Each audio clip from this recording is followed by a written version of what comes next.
من يهده الله فلا مضل له ومن يضلل فلا هادي له وأشهد أن لا إله إلا الله وأشهد أن محمدا عبده ورسوله. اللهم صل على محمد وعلى آل محمد كما صليت على إبراهيم وعلى آل إبراهيم إنك حميد مجيد. اللهم بارك على محمد وعلى آل محمد كما باركت على إبراهيم وعلى آل إبراهيم إنك حميد مجيد. رب زدني علما اللهم رب زدني علما رب زدني علما اللهم رب زدنا علما. رب اشرح لي صدري ويسر لي أمري واحلل عقدة من لساني يفقهوا قولي. أما بعد فأعوذ بالله السميع العليم من الشيطان الرجيم. بسم الله الرحمن الرحيم. فإن آمنوا بمثل ما آمنتم به فقد اهتدوا وإن تولوا فإنما هم في شقاق فسيكفيكهم الله وهو السميع العليم. وكلا وعد الله الحسنى صدق الله العظيم. حضرات ذی وقار، اللہ رب العالمین نے اپنے قرآن کریم کے اندر ارشاد فرمایا، اے نبی، آنے والے لوگوں کے لیے پیغام چھوڑ دیجئے اور بتا دیجئے اور اپنے صحابہ کے اندر بھی عام کر دیجئے کہ جو آپ کے صحابہ کی مثل اعمال کرے گا اسی کو بنیاد بنا کر ان کے اعمال کو قبول بھی کیا جائے گا اور ان کو جنت کا داخلہ بھی عطا کیا جائے گا. وہ اللہ جو بہت ہی بڑا ہے، مؤذن 5 وقت جس کا ذکر اللہ اکبر سے شروع کرتا ہے اور آخر بھی اللہ اکبر اور لا الہ الا اللہ پر ہوتا ہے. وہ مشکل کشا، وہ حاجت روا، وہ میریاں بگڑیاں بنانے والا، اس کو سنوارنے والا ہے. اور میرے محبوب کریم جناب محمد الرسول اللہ صلی اللہ علیہ وسلم کی ذات گرامی محدثین، آپ کی آل پر، آپ کے اصحاب پر لاکھوں کروڑیں رحمتیں ہوں. اسی کے ساتھ ساتھ اللہ رب العالمین نے ایک مقام کے اوپر جو فتح مکہ کے بعد لوگ مسلمان اسلام کے اندر داخل ہوئے تھے ان کے ساتھ بہترین وعدے کو کیا. اور قرآن میں آیت ہے وَكُلًّا وَعَدَ اللَّهُ الْحُسْنَى. اے نبی ان کو کہہ دیجئے، ان کو فرما دیجئے، کل کا مطلب ہے ہر بندے کے اندر، ہر بندے کے ساتھ، ہر اس صحابی کے ساتھ، ہر اس نبی کے یار کے ساتھ وعدہ کر لیا ہے اللہ رب العالمین نے. کس کا؟ اچھے کا، بہترین کا. حسنہ کا مطلب ہے بہترین، حسین. اور جناب آج کسی کے ساتھ میں وعدہ کروں، آپ وعدہ کریں، کوئی جناب وقت کا بڑا وعدہ کرے، وقت کا جرنیل اور کرنیل اور جناب وزیر اعظم اور صدر وعدہ کرے جو بہت ہی پاورفل ہے، جس کا وعدہ کوئی عام وعدہ نہیں سمجھا جائے گا، کسی عام آدمی کا وعدہ نہیں سمجھا جائے گا. اس کے وعدے کو پروٹوکول دیا گیا ہے اس کے عہدے کی وجہ سے. لیکن جس کا وعدہ خود رب العالمین کر رہا ہے اس کے مقام و مرتبے کا عالم کیا ہوگا. اس لیے ہمیں سوچنا چاہیے کہ جن شخصیات کا تذکرہ ہمیں ملتا ہے، جن کے اعمال جیسے ہمارے اعمال ہوں گے تب ہمیں جنت الاٹ ہوگی. اگر خدا نہ خواستہ ہمارے اعمال، ہمارا عقیدہ توحید، ہماری سنت سے محبت، ہمیں اللہ کے محبوب سے اگر محبت ملتی ہے تو اصحاب رسول سے ملتی ہے، وہ کسی دوسرے تیسرے ولی تابعین سے نہیں ملتی. تابعین نے بھی صحیح بات وہی کہی ہے جو اصحاب رسول نے ان کو بتائی ہے. ورنہ محدثین کا یہ اصول رہا ہے اگر کسی بھی تابعی کو پاتے کہ یہ اس قابل نہیں ہے اس کی روایت کو لیا جائے، یہ جھوٹا ہے، یہ کذاب ہے، اس کی روایت کو ضعیف کہا جائے گا، اس کی روایت کو مانا نہیں جائے گا کہ جو من گھڑت بیان کرتا ہے، جو ادھر ادھر سے ٹال مٹول اپنی طرف سے بیان کرتا ہے. محدثین نے اس بات کو قبول نہیں کیا. اور آج کا مسلمان وہ کیسے قبول کر سکتا ہے کہ جن کو وعدہ تو رب العالمین نے دیا ہے اور آج کو کوئی جھوٹا پیروکار اٹھے اور دعویٰ کرے محبت کا اور عقیدت کا اور اللہ رب العالمین کے قرب کا اور جھوٹ باندھے نبی علیہ الصلاۃ والسلام کی ذات پر، آپ کی بات پر، آپ کے اٹھک پر، آپ کی بیٹھک پر اور آپ کی تربیت پر شک کرے۔ ہمیں اس سے بچنا چاہیے اور ایسے لوگوں کی ہدایت کی دعا کرنی چاہیے۔ اگر ہدایت ان کے نصیبے میں نہیں ہے تو اللہ سے اس سے جناب پناہ مانگنی چاہیے، اور ایسے لوگوں کا جو جناب انجام ہوتا ہے اس سے خوف اور ہیبت سے اس کو ڈرانا ضرور چاہیے کہ آپ کا انجام یہ ہوگا۔ تو آج جس شخصیت، جس قائد، جس لیڈر، جس رہنما، جس نے 64,65,000 مربع میل پر حکمرانی کی ہے، وہ عظیم انسان آپ کے سالے بھی ہیں، آپ کے بھائی بھی ہیں، آپ کے قرب والے بھی ہیں۔ ان کا نام نامی ہے جناب حضرت امیر معاویہ رضی اللہ تعالی عنہ، رضوان اللہ علیہ مجمعین۔ آپ کا مقام و مرتبہ قرآن و حدیث سے بیان کروں تو طویل فہرست ہے، محدثین کی بات کا ذکر کروں تو طویل ہے، اگر تاریخ کے اوراق کو اٹھاؤں تو طویل ہے، لیکن بات وہی اتھینٹک ہے جس کو میرے محبوب پیغمبر جناب محمد الرسول اللہ صلی اللہ علیہ وسلم نے مہر لگا دی، اور آپ کے سینہ پاک پر اترنے والی وحی اس بات کا ثبوت ہے کہ آپ کے اصحاب، چاہے وہ ادنا سے ادنا صحابی ہو، چاہے وہ بڑے سے بڑا صحابی ہو، آپس میں اعمال کا، تقوی کا اتار چڑھاؤ ضرور ہو سکتا ہے، لیکن ان کی مقام و مرتبے کو حضرت عبد القادر جیلانی رحمہ اللہ انہوں نے بیان کیا کہ اگر مجھ کو پتہ چل جائے کہ جس راستے سے امیر معاویہ نے گزرنا ہے میں اس راستے میں بیٹھ جاؤں، جس سواری پر سوار ہو کر وہ گزر رہے ہیں اس سے اٹھنے والی گرد و غبار اگر مجھ پر پڑ جائے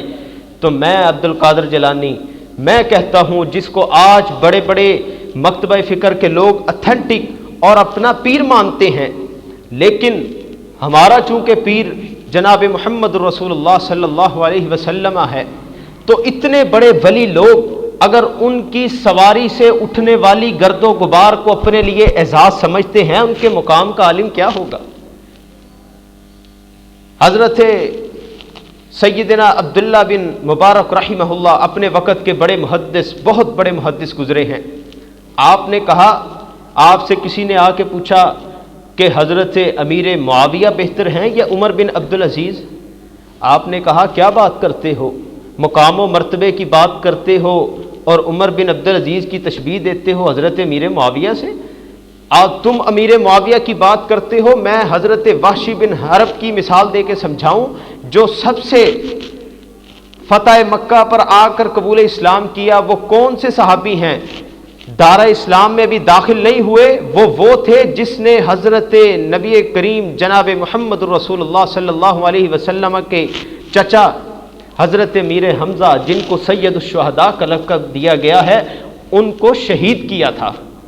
ابھی اسلام نہیں قبول کیا تھا، جب اسلام قبول کر لیا تو اللہ نے ان کے لیے بھی جنت کا اعلان کر دیا تھا۔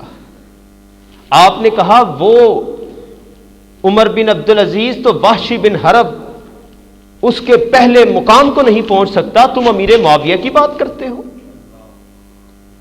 ان کی ذہانت، ان کی فطانت، ان کی سیاست، ان کا تدبر کا عالم یہ تھا کہ آج کے صبائیت، آج کی خارجیت، آج کے جتنے فتنہ پرور لوگ ہیں سب آپ کی ہیبت سے کانپ جایا کرتے تھے، جہاں پر آپ کا نام آتا تھا وہاں سے بھاگنے پر مجبور ہو جایا کرتے تھے۔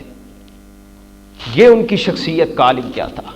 ان کے بارے میں نبی کریم صلی اللہ علیہ وسلم کی حدیث ہے، اے اللہ، اس میرے بھائی، اس میرے صحابی جناب امیر معاویہ رضی اللہ تعالی عنہ، میں اس کے لیے دعا گو ہوں، اللہ اس کو ہدایت یافتہ بنا دے، اللہ اس کے ذریعے اللہم اہدی، مہدی اور ہادی و مہدی کے الفاظ ہیں حدیث کے۔ آپ بخاری اور مسلم کی روایت، کسی اور کا حوالہ نہیں دوں گا، جو اتھینٹک حدیث کی کتاب ہے اس میں اس بات کا